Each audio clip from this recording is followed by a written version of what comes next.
আপনারা শুনলে খুশি হবেন, কেন্দ্রীয় পঞ্চায়েত ও গ্রাম উন্নয়ন মন্ত্রী এসেছিলেন। তিনি আমাদেরকে 1 লক্ষ নতুন বাড়ির অনুমোদন দিয়ে গেছেন। 1 লক্ষ নয়, আমরা যত লক্ষ চাইব ততই পাব।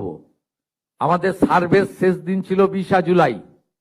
মাননীয় মন্ত্রী দিলীপ ঘোষ মহোদয় অনুরোধ করার পরে শিবরাজ সিং চৌহানজি এটা বাড়িয়ে 15ই আগস্ট পর্যন্ত টাইম দিয়েছেন।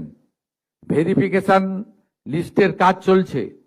এখনো যারা আবাস যোজনায় অন্তর্ভুক্ত হননি নাম তুলুন।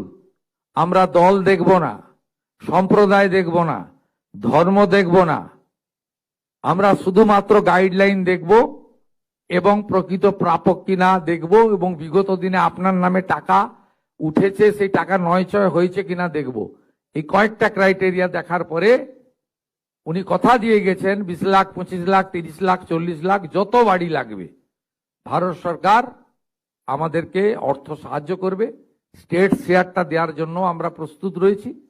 তাই পুজোর পরে পরেই, দুর্গোৎসবের পরে পরেই দেখবেন যে আরো কয়েক লক্ষ বাড়ির প্রথম কিস্তির টাকা আমরা আরো বড় কর্মসূচির মধ্য দিয়ে করব। তাই এই অর্থে বাড়ি নির্মাণ করুন।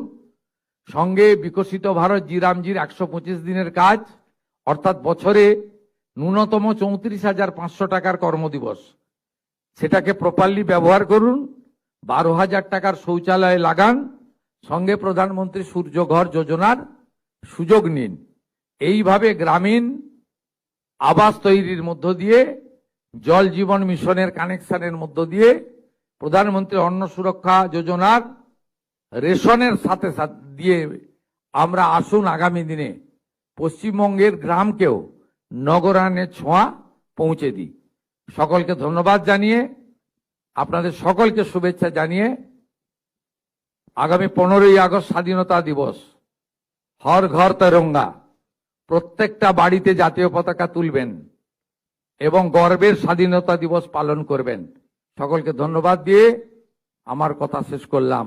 জয় হিন্দ।